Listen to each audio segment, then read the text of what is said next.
وتم رفض أي وصفات من الخارج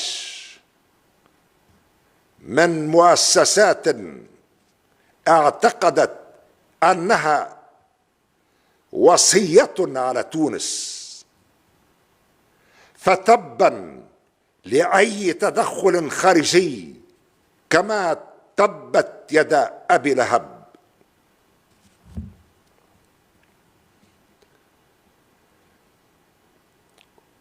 وقد تمت السيطرة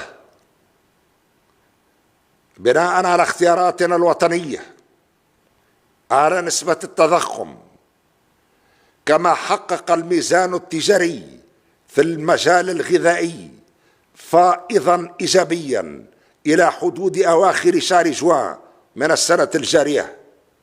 والمخزون الوطني للعملة الأجنبية ارتفع إلى 13,100 يوما، وهو مرشح لمزيد الارتفاع.